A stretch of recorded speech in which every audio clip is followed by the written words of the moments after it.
नमस्कार दोस्तों, कैसे हैं आप लोग। मेरा नाम है हर्षित द्विवेदी और मैं आपका स्वागत करता हूं अपनी इस वीडियो में। एक इंपॉर्टेंट खबर निकल के आ रही है दोस्तों। खबर यह है कि कल सुबह 8:30 बजे जो इंडियन हाई कमीशन है इस्लामाबाद में, वहां पे दो सीआईएसएफ के ऑफिशियल्स जो कि एज अ ड्राइवर पोस्टेड हैं इंडियन हाई कमीशन में पाकिस्तान में, वो लोग गाड़ी लेके निकले, कहीं जा रहे थे ऑफिशियल काम से। रास्ते में उनको पाकिस्तान की पुलिस ने अरेस्ट कर लिया। जब ऐसा हुआ तो ऑब्वियस सी बात है, हमारी जो मिनिस्ट्री ऑफ एक्सटर्नल अफेयर्स है, उन्होंने पाकिस्तान के जो एक्टिंग एम्बेसडर है इंडिया में उनको बुलाया, उनसे बातचीत करी और फाइनली इन ऑफिशियल्स को छोड़ा गया। काफी मारा पीटा गया इनको। तो इस पूरे केस में क्या हुआ, कैसे यहां पे पाकिस्तान ने वियना कन्वेंशन के आर्टिकल्स को वायलेट किया, ये सब मैं आपको बताऊंगा। आपकी यूपीएससी मेंस की तैयारी के पर्सपेक्टिव से जीएस पेपर 2 में और जीएस पेपर 3 में, जहां पे सिक्योरिटी की बात की गई फ्रॉम एक्सटर्नल फैक्टर्स, वहां पे ये टॉपिक आपको बहुत मदद करेगा। जो इंपॉर्टेंट कन्वेंशन है वियना कन्वेंशन 1961 के, वो भी मैं आपको बताऊंगा। आगे बढ़ने से पहले इस वीडियो पे लाइक का बटन जरूर दबा दें और दोस्तों इस वीडियो को शेयर भी कर दें। तो देखिए क्या हुआ, मंडे को पाकिस्तान की चार्ज डी अफेयर्स जी को बुलाया गया और उनसे बोला गया कि भाई ये जो दो ऑफिशियल्स इंडियन हाई कमीशन में जो थे इस्लामाबाद में, उनको जो अरेस्ट किया ये गलत है, इनको तुरंत छोड़िए आप।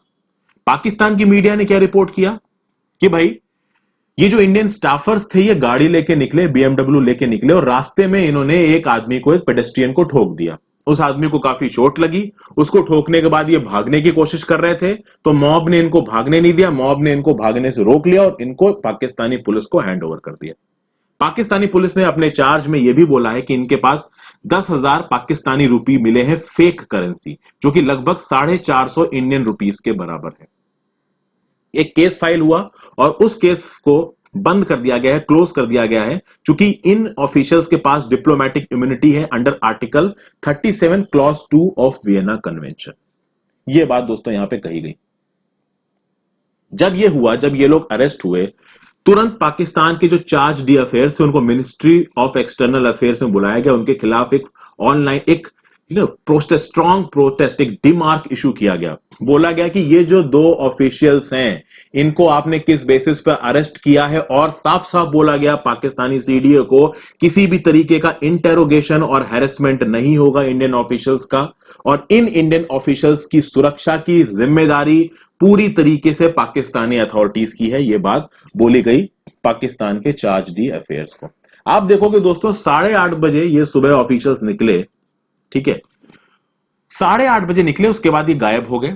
2:05 पे इस्लामाबाद पुलिस ने एक एफआईआर लॉन्च की और उस एफआईआर में इस्लामाबाद पुलिस ने ये सब बातें बोली कि इन्होंने एक पेडेस्ट्रियन को ठोक दिया, कई सारे आई विटनेसेस ने देखा, इनके पास फेक करेंसी थी, ये सब बातें बोली गई दोस्तों। खास बात यह है कि उस एफआईआर को अगर पढ़ा जाए, उस एफआईआर में उस आदमी का नाम नहीं लिखा है जिसे ठोका गया। दूसरी बात, उस एफआईआर में उन लोगों का नाम नहीं लिखा गया है जो कि उस एक्सीडेंट के आई विटनेस थे। तो जिसको चोट लगी उसका नाम नहीं है, जो आई विटनेस थे उसका नाम नहीं है, जिसको चोट लगी उसको कौन से हॉस्पिटल लेके गया उसका नाम नहीं है। तो सीधे सीधे से यह बात पता चलती है दोस्तों कि ये जो अरेस्ट था पाकिस्तान की तरफ से, this was sort of illegal, बिल्कुल इलीगल था। ये एक स्टोरी बुन रही है पाकिस्तान की सरकार ये बताने के लिए कि हमने इनको क्यों गायब किया गया। अभी आर्टिकल 37 क्लॉज 2 क्या है इसको भी देखेंगे, आर्टिकल 9 और देखेंगे। एक और चीज मैं आपको दोस्तों यहां पर बताना चाहता हूं। देखिए ये जो इंसिडेंट हुआ है, इससे 2 हफ्ते पहले एक और इंसिडेंट हुआ था। पाकिस्तान का जो हाई कमीशन है न्यू दिल्ली में, वहां पे 2 लोग डिप्लॉयड थे, आबिद हुसैन और मोहम्मद ताहिर। इन आबिद हुसैन और मोहम्मद ताहिर को परसोना नॉन ग्राटा डिक्लेयर किया गया। और परसोना नॉन ग्राटा जब डिक्लेयर किया जाता है तो आपको एक टाइम लिमिट दी जाती है कि इस टाइम लिमिट के अंदर आप ये देश छोड़ दीजिए। क्यों परसोना नॉन ग्राटा इनको इशू किया गया? इंडिया ने बोला कि इनको सेंसिटिव डॉक्यूमेंट्स मिल रहे थे किसी एक इंडियन सिटीजन से। उन सेंसिटिव डॉक्यूमेंट्स में इंडियन आर्मी के ट्रूप्स के बारे में जानकारी थी। ये सेंसिटिव डॉक्यूमेंट उनको एक इंडियन नेशनल दे रहा था और उस इंडियन नेशनल को ये लोग पैसे दे रहे थे और एक आईफोन दे रहे थे, और पूरा रेड हैंडेड पकड़ा है इन ऑफिशियल्स को दोस्तों। यहां पे देखिए साफ साफ रेड हैंडेड पकड़ा है, इन ऑफिशियल्स को पकड़ा गया कि भाई ये लोग पैसे दे रहे थे उस इंडियन आदमी को जो इनको वो डॉक्यूमेंट्स दे रहा था। उसके बाद इंडिया की जो स्टेट गवर्नमेंट है, इंडिया की गवर्नमेंट ने यह भी बोला है कि जब से इन 2 पाकिस्तानी ऑफिशियल्स को हमने परसोना नॉन ग्राटा डिक्लेयर किया है, तब से पाकिस्तान में हमारे जो डिप्लोमेटिक स्टाफ पोस्टेड है उसको काफी परेशान किया जा रहा है। जैसे कि पाकिस्तान में इंडिया के जो चार्ज डी अफेयर्स हैं गौरव अहुलिया जी, कई बार देखा गया है कि इनकी गाड़ी को, जो आईएसआई की गाड़ी है या जो पाकिस्तान की दूसरी सिक्योरिटी एस्टेब्लिशमेंट की जो गाड़ी है वो चेज करती हैं। तो मतलब इंडिया के जो ऑफिशियल्स पाकिस्तान में पोस्टेड हैं इनको हैरेस किया जा रहा है पाकिस्तान की एजेंसीज की तरफ से। क्यों? क्योंकि वो एक टिट फॉर टैट रिएक्शन देना चाहते हैं किसके अगेंस्ट में, जो आबिद हुसैन और मोहम्मद ताहिर को पर्सोना नॉन ग्राटा इशू किया था भारत सरकार ने। अब यहां पे एक चीज जो हमारे लिए सबसे इंपॉर्टेंट निकल के आती है वो है Vienna convention on diplomatic relations of 1961। अच्छा दोस्तों, एक चीज और है, चार्ज डी अफेयर्स को समझिए। ये जो हिमांशु अहलुवालिया है ये चार्ज डी अफेयर्स हैं, ध्यान दीजिएगा। पाकिस्तान के भी चार्ज डी अफेयर्स हैं इस समय पे इंडिया में, चूंकि एम्बेसडर नहीं है। हुआ ये कि आर्टिकल 370 को जब एब्रोगेट किया इंडिया ने 2019 में, तो अक्टूबर 2019 में पाकिस्तान ने अपने हाई कमिश्नर को वापस बुला लिया, इंडिया ने भी अपने हाई कमिश्नर को वापस बुला लिया। तो ऑब्वियसली बात है डेप्यूटी हाई कमिश्नर वहां पे थे जिनको चार्ज डी अफेयर्स बोला जाता है। तो चार्ज डी अफेयर्स वो पर्सन होता है जो कि एक एम्बेसी को काम को संभालता है जब एम्बेसडर वहां पे ना हो, और ऑफिशियली अभी एम्बेसडर्स नहीं है दोनों कंट्री में, तो उनके डेप्यूटी हैं, चार्ज डी अफेयर्स की पोस्टिंग है। अब ये आर्टिकल 37 क्लॉज 2 और ये आर्टिकल 9 ये आते हैं the Vienna convention on diplomatic relations of 1961। क्या है ये treaty? It is an international treaty that defines a framework for diplomatic relations between independent countries. It specifies the privileges of a diplomatic mission, इस पे ध्यान दीजिए, privileges of a diplomatic mission that enable diplomats to perform their function without fear of coercion or harassment by the host country. This forms the legal basis for diplomatic immunity.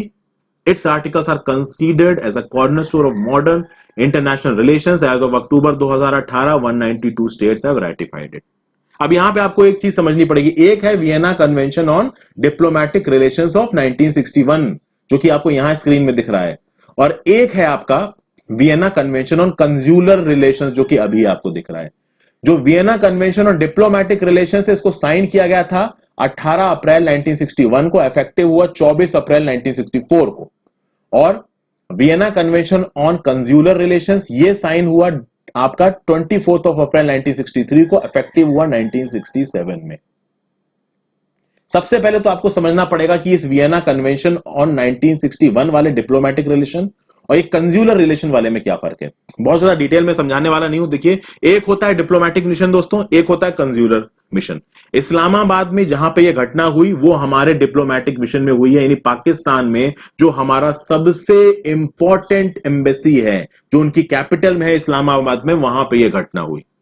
अभी आप देखो दोस्तों, अगर आप में से किसी ने भी यूएस के वीजा के लिए अप्लाई किया होगा, तो अब कोई आदमी अगर साउथ इंडिया में रह रहा है तो यूएस के वीजा के अप्लाई करने के लिए वो दिल्ली थोड़ी ना आएगा, वो चेन्नई में जो यूएस का कंसुलेट है वहां पे अप्लाई करेगा। तो कंसुलेट जो होता है ना, डिप्लोमैटिक मिशन अलग होता है, वहां पे मेन एम्बेसडर बैठता है, और कंसुल जो एक किसी भी कंट्री का जो कंसुलेट होता है ये अलग होता है, ये उसके बड़े बड़े शहरों में होता है। तो भाई यूएस के कंसुलेट आपको बॉम्बे में मिल जाएंगे, चेन्नई में मिल जाएंगे, उसी तरीके से और कंट्रीज के जो कंसुलेट है वो बड़ी बड़ी सिटीज में मिल जाएंगे। तो वहां पे वीजा एप्लीकेशन के लिए प्लस कॉमर्शियल रिलेशंस और कल्चरल रिलेशंस को बढ़ाया जा सके, इन सब चीजों के लिए बातचीत होती है। इसीलिए ये वियना कन्वेंशन ऑन कंज्यूलर रिलेशन अलग है, Vienna convention on diplomatic relations अलग है। यहां पे मैं आर्टिकल 37 क्लॉज 2 और आर्टिकल 9 की जो बात कर रहा हूं वो कर रहा हूं Vienna convention on diplomatic relation 1961 के कंटेक्स्ट में। अब यहां पे देखते हैं दोस्तों, ये रहा Vienna convention on diplomatic relation 1961। इसमें मैंने देखा कि भाई आपको बताया कि 2 पाकिस्तानी ऑफिशियल्स को पर्सोना नॉन ग्राटा डिक्लेयर किया गया, किसके अंदर? आर्टिकल 9 के अंदर। तो यहां पे हम लोग आर्टिकल 9 देख लेते हैं दोस्तों, आर्टिकल 2, 3, ये रहा आपका आर्टिकल 9।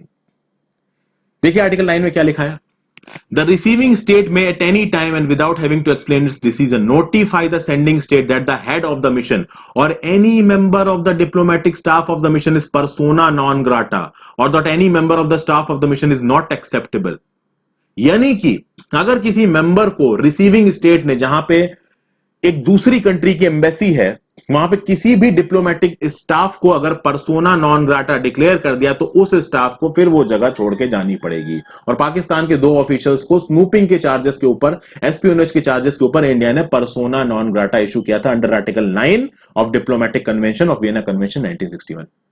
ठीक है, पाकिस्तानी अथॉरिटीज ने इंडिया के ये 2 सीआईएसएफ के ड्राइवर्स को छोड़ दिया। कौन से आर्टिकल के अंदर छोड़ा? Article 37 clause 2। तो आर्टिकल 37 क्लॉज 2 देखते। देखिए बहुत जरूरी हो जाते हैं दोस्तों हमारे मेंस के पर्सपेक्टिव से। आप इन आर्टिकल्स को कोट करोगे अपने मेंस के एग्जाम में, इसलिए मैं आपको स्पेसिफिकली चीजें बता रहा हूं। आर्टिकल 37 क्लॉज 2 देखिए क्या बोल रहा है। Members of the administrative and technical staff, तो चूंकि ड्राइवर्स थे तो एडमिनिस्ट्रेटिव स्टाफ बोला जा सकता है उनको, of the mission together with the members of their families forming part of their respective household shall, if they are not nationals of or permanently resident in the receiving state, enjoy the privileges and immunities specified in article 29 and 35। यानी इन लोगों के पास भी, technical और administrative staff के पास भी immunity है article 29 से लेके 35 में। और इस आर्टिकल 29 से लेके 35 में पैराग्राफ 1 ऑफ आर्टिकल 31 बहुत इंपॉर्टेंट हो जाता है। पैराग्राफ 1 ऑफ आर्टिकल 31 देखिए, पैराग्राफ 1 आर्टिकल 31 का देखिए क्या बोलता है। A diplomatic agent shall enjoy immunity from criminal jurisdiction of the receiving state. Okay, हालांकि कुछ जगहों पे उस पे रिस्ट्रिक्शंस भी लगाए जाते हैं कि उसको क्रिमिनल ज्यूरिसडिक्शन के अंदर लाया जा सकता है अगर वो कोई प्रोफेशनल और कॉमर्शियल एक्टिविटी ऐसे कर रहा है जो उसकी ऑफिशियल ड्यूटीज के बाहर है। इसके ऊपर कुछ रिस्ट्रिक्शंस है, बट ये जो सीआईएसएफ के ड्राइवर्स है जिनको छोड़ा गया ये ऑफिशियल ड्यूटी पे थे, तो ऑब्वियस सी बात है इनके ऊपर क्रिमिनल ज्यूरिसडिक्शन नहीं रख सकता अकॉर्डिंग टू आपका आर्टिकल 31 क्लॉज 1। तो आर्टिकल 31 क्लॉज 1, आर्टिकल 37 क्लॉज 2 और article 9 of Vienna convention of 1961 बहुत जरूरी हो जाता है आपके एग्जाम्स के पर्सपेक्टिव से।